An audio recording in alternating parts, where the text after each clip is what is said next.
BRB Blazers. Ooh, Kenny Golladay. Yeah, man. Y'all keep going, man. All right, so Kenny Golladay. This was actually my guy right here, Kenny Golladay.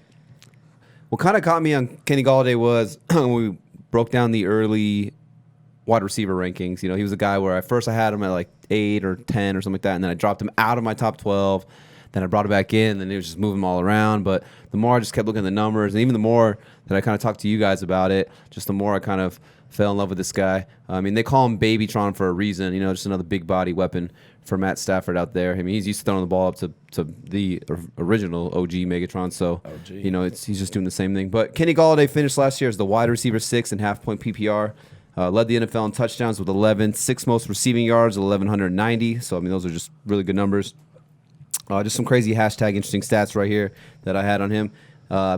Stafford only played 8 games this year because he left with the back injury that was a season-ending injury. Actually, all the reports I've seen on Stafford, too, is that the back's good to go, so he should be ready to roll for this season. But in the 8 games that Stafford was the quarterback for the Lions, Kenny Golladay had 110 or more receiving yards in 4 of the 8 games. So, I mean, you like seeing that 50% of the time he's getting you 100-plus. That's 10 already out the gate.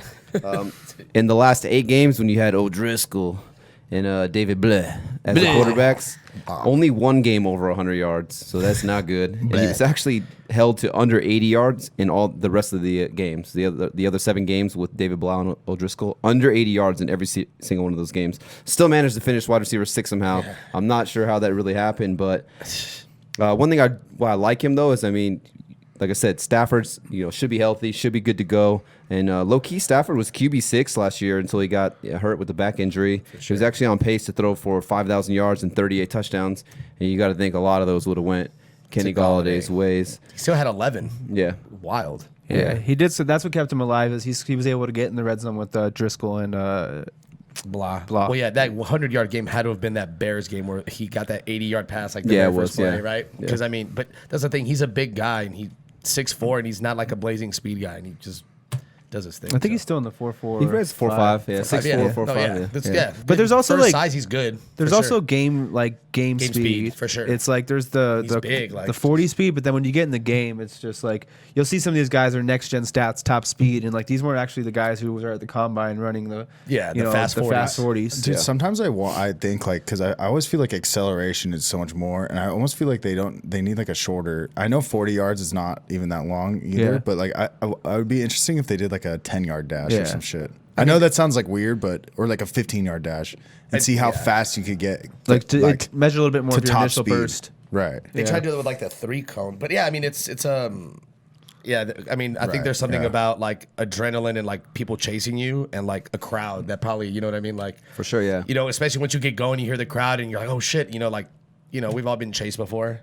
Yeah, hide and seek, obviously. Yeah. And you have that adrenaline. You might be running a 4.45 in basketball shorts and track and field stance, but on the field when you're hyped up for fucking week 2. Yeah, corners talking shit. It's like, all right, motherfucker, watch this, bitch. Got a big ass helmet. Now you're running a 4.38. Yeah, exactly. You Vance McDonald stiff arm somebody and take off fucking faster than you've ever ran. Yeah, dude, and then you pull their pants down.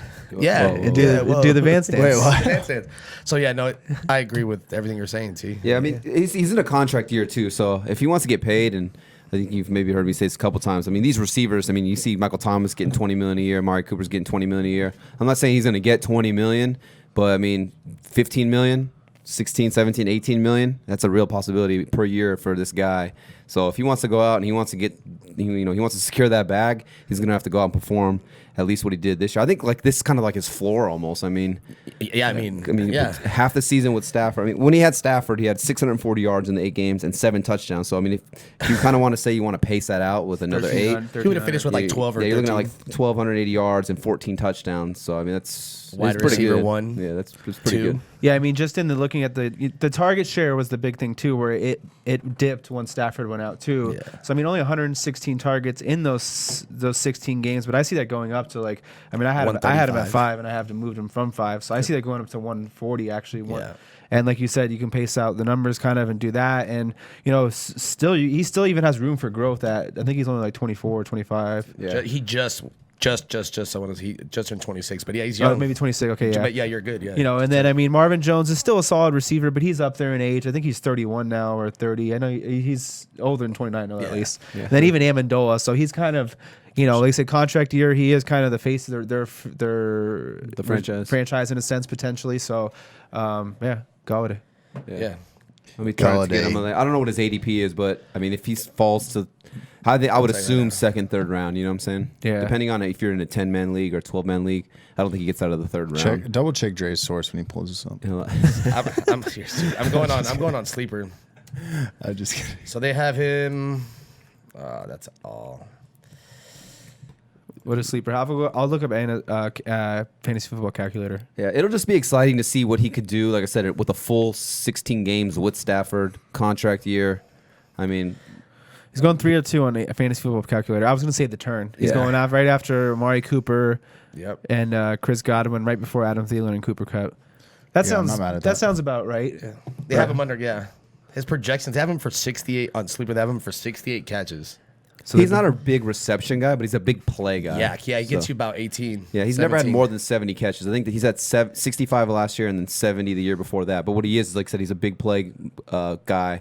You know, he's a deep ball kind of guy, and then the touchdown guy. Yeah. What's your, because I think this is the first year you see him with he dominates the target share a little more. It's been always kind of close between him and Marvin Jones, but I kind of predicting this is the first year he has that lion's share of the target share. Hopefully, they said right here 115. I'm like, I don't know. I think it should be that's low. Yeah, because I mean, last year was probably low because Blah, you know, he doesn't. They were trying to do more like short yardage check down, like. You're not going to throw it to Golladay 15 yards downfield when you're checking it down. You know? I think he's gotten like 119 and 116 targets the last 2 years. So I mean, it's still like that good. 115 baseline is kind of probably what they're averaging out. But yeah, I think like I said, if he can make it even just a jump to like 125, 130 with a full 16 games with Stafford, I love it. So he's one of my favorite guys I'm gonna be trying to target. And this is where we say you can't copy and paste stats, but this is what half these experts do. They just fucking copy and paste. Yeah, gotta go write the same thing next year. We can jump into the next guy. Who's the next man crush? Man, that clip was informative, huh? Well, there's plenty more right here if you click that. Also, go ahead and subscribe right there.